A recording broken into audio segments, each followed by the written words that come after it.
Jangan kita membuat alasan atau membelokkan dari isi kitab yang sudah ada, dibelokkan sesuai atau disesuaikan dengan akal pikiran kita, sedangkan di dalam isi kitabnya itu tidak sesuai dengan akal pikiran kita atau keinginan. Assalamualaikum warahmatullahi wabarakatuh. Para sahabat Desantri dimanapun Anda berada, berjumpa lagi di channel ini, channel Desantri, channel yang disiarkan dari sebuah desa santri, sehingga dimana desa santri ini kami singkat menjadi nama channel kami, channel Desantri atau desa santri.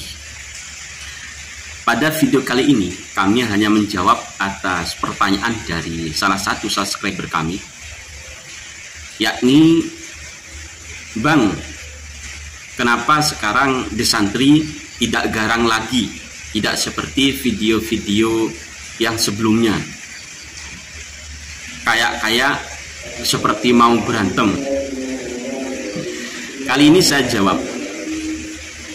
Para subscriber dimanapun Anda berada, ketika kita menghadapi seseorang, apalagi dia adalah tokoh, kami menyadari kami masih santri, sehingga tokoh yang kami hadapi, misalnya seperti Abu Yahya Qurtubi, seperti Kiai Idrus Romli atau Ustadz Wafi dan yang lain, mereka adalah orang-orang yang berilmu, bahkan ilmu mereka lebih tinggi daripada ilmu kami, sehingga kami mau tidak mau harus menyampaikan apa yang harus kami sampaikan ketika berhubungan dengan beliau-beliau.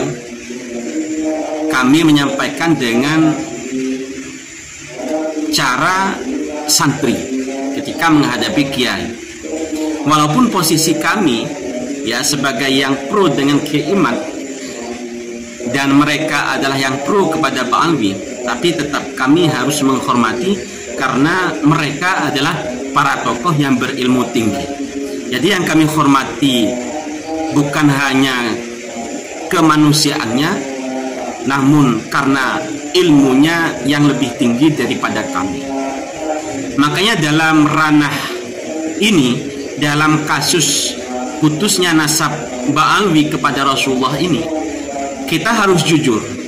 Apa yang kami sampaikan ini adalah informasi yang sudah kami dapat dari para kiai dan para gus yang selama ini mengkaji kitab-kitab nasab.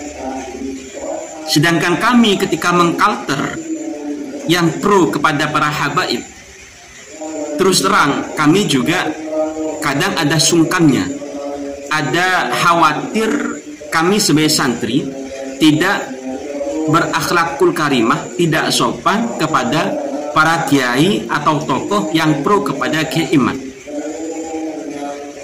Sehingga sedikit demi sedikit kami mencoba untuk merubah apa yang menjadi penyampaian kami yang biasanya sangat garang. Tanpa mengurangi rasa hormat, kami tetap mengakui bahwa mereka adalah para tokoh kiai, para tokoh ustadz, para ulama, walaupun mereka tidak sependapat dengan kami, tetap kami hormati karena kealimannya. Semoga apa yang menjadi pembahasan ini, terutama para kiai, baik yang pro dengan Kiai Imad maupun yang pro dengan para Ba'alwi, ini sama-sama mencari solusi kebenarannya, bukan pembenarannya. Jangan sampai membenarkan apa yang mereka dukung, walaupun kenyataannya tidak sesuai dengan kitab misalnya, tetap mereka dukung, tetap mereka membuat framing, membuat statement seakan-akan statement atau framing yang mereka buat itu benar, padahal tidak sesuai dengan kenyataan yang ada di dalam kitab nasab. Jadi dibahas secara jujur, secara terang-terangan, terbuka.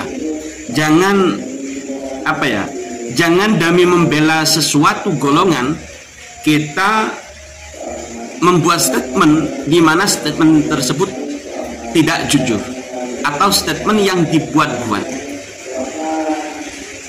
Di ranah santri dan kiai, kita mengenal yang namanya kitab. Kitab apapun kita pelajari, ya. Kitab apapun kita pelajari. Terutama kitab kuning, kitab salaf yang dari dulu memang di pondok pesantren kita pelajari. Jadi pegangan para santri dan pegangan para kiai selain Al-Quran dan hadis, kita memiliki kajian-kajian kitab kuning. Maka kita harus berpegang teguh kepada kitab tersebut. Jangan kita membuat alasan atau membelokkan dari isi kitab yang sudah ada, dibelokkan sesuai atau disesuaikan dengan akal pikiran kita, sedangkan di dalam isi kitabnya itu tidak sesuai dengan akal pikiran kita atau keinginan kita. Tidak bisa seperti itu. Jangan sampai keinginan kita malah merubah isi dari kitab-kitab yang sudah ada. Lalu kita ini membaca kitab sebagai bekal untuk diri kita, sedangkan sekarang kita menyesuaikan keinginan kita, menyesuaikan kitab atau isi kitab itu dengan keinginan kita. Satu contoh. Misalnya nama Ubaidillah ini memang tidak tersambung atau tidak terkonfirmasi sebagai putra atau salah satu putra dari Sayyid Ahmad Al-Abah. Di dalam kitab ini sudah jelas, ya, sudah jelas.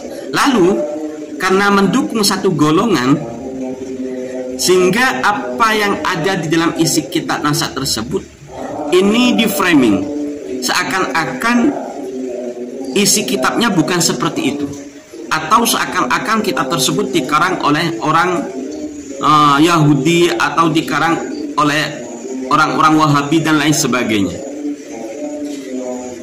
Dalam ranah santri dan kiai yang seperti itu tidak bisa untuk dijadikan dasar, ya, tidak bisa untuk diterapkan. Kita terapkan apa yang sudah kita ketahui, apa yang sudah kita pelajari. Jangan menyesuaikan keinginan kita dengan isi kitabnya, atau isi kitabnya kita sesuaikan dengan keinginan kita. Itu tidak boleh. Tidak harus seperti itu. Karena memang ada adabnya, ada tata keramanya ketika kita mempelajari satu kitab. Karena yang mengarang kitab itu bukan orang-orangan. Orang yang mengarang kitab itu pasti dia salah satu tokoh ulama, ya, salah satu tokoh ulama atau kiai yang seharusnya memang ketika kita mempelajari isi dari kitab tersebut harus hati-hati. Jadi untuk menjawab pertanyaan dari salah satu subscriber tersebut, jadi jawaban kami sebagai santri ini tetap mendahulukan tata krama kepada tokoh-tokoh kiai dengan menyebut nama kiai tersebut sesuai dengan gelarnya. Kalau memang beliau kiai, ya sebut kita kiai. Kalau dia ustadz, ya ustadz. Kalau dia habib, ya habib. Sebagai apa? Itu gelar bagi mereka.